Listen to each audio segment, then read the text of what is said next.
My name is Robin Peterson. Folks around here call my dad Sarge because he used to be in the military. A few years ago, we lived on an army base. One day, my dad just picked us up and moved us to a little town called Weston. Things have been great here with my friends, James and John. Oh, and of course I can't forget Grandma. Man, she is awesome and makes the best cookies ever. You know, it kind of seems that I've forgotten a lot of things that happened when I first came here to Weston. That is until the day I was cleaning out my closet and I found my old journal. And this is what I read. It was moving day. Today was the day that the moving truck was to arrive from the army base with all our stuff on it, including our refrigerator. It was around 6 a.m. in the morning, and it felt like I was back on the base with what time the truck arrived. Everything starts early on an army base. Dad was already dressed and ready to go before even I got off my air mattress. He had the day off from work and was just as excited as I was to get our things from the moving company. As Dad was signing the papers for the delivery, one of the delivery guys opened up the back of the truck. I climbed on the tailgate to see all the familiar things that I had left behind on the army base. Dad jumped up into the back of the truck with me, and he looked at me with a serious eye and said, "Okay, Rob, jump up there on the other end of that couch and let's go." I was a bit confused because I didn't think that we had to move this ourselves. And that's when one of the moving guys said, "Excuse me, ma'am, and I'll get that." My dad just laughed. As I stood there looking around, many memories crossed my mind as I saw the individual items from our home. Then it occurred to me that there was one item I really wanted to see.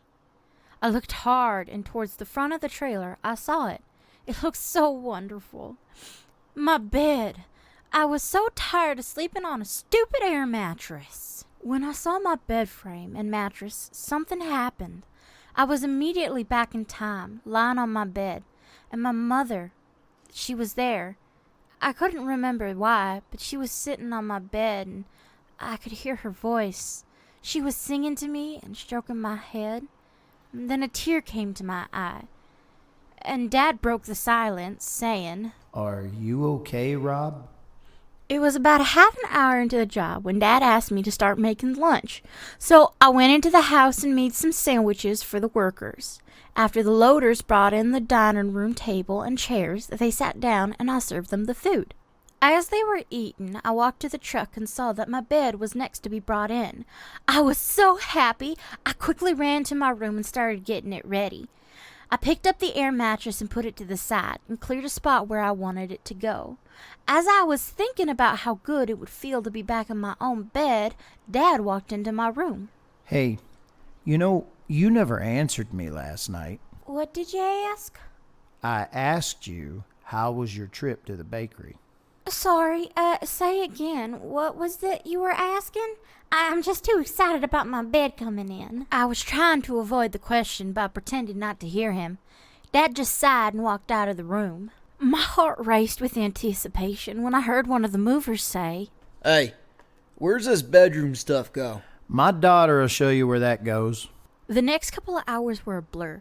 As I finished my room with a feeling of completion and joy, I turned back and looked. I was so happy to see my bed in its proper place. Dad was in the kitchen working on the stove when I walked in and asked, "Hey, Dad, what's for supper?" "I don't know. How about some sandwiches?" I frowned. I've had nothing but sandwiches since I got here. "I don't know. I'm kind of ready for something new. How about pizza?" Dad said I would have to go and get it if that's what I wanted. I said sure and ran into my room to get my wallet. As I opened the storm door and headed out, Dad said to me, "Yeah, and make sure it's paid for this time." I quickly shut the door behind me. A cold shiver ran down my spine. I had this enormous feeling of guilt. Did he know about the bakery? I walked from my house to the store as slowly as I possibly could. I didn't want to face my dad any sooner than I had to. I got the 2 pizzas that I needed, one for me and one for Dad.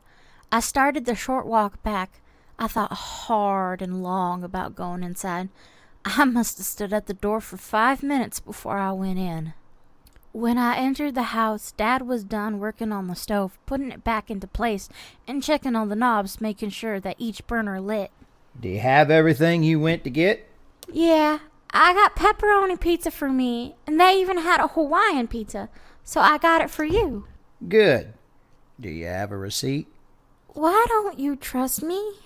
After what happened at the bakery? I'm just double checking. I tried to act surprised. I don't know what you're talking about, Dad. My dad just stared at me. He's never looked at me like that before. It was long, cold, and a hard stare. It wasn't anger.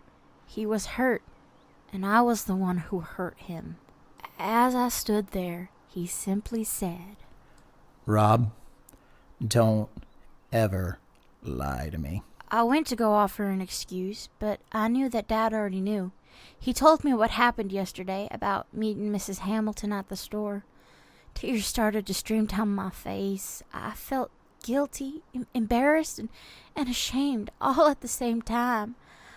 As I stared at the floor, I could barely squeak out the words. Daddy, I'm sorry. I'm so sorry, Daddy. Dad got down on his knees in front of me so that we almost looked eye to eye.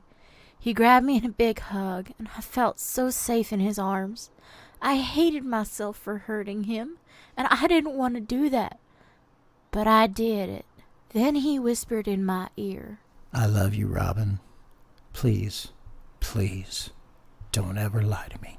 It was one of the hardest days in my life, and I will never forget it.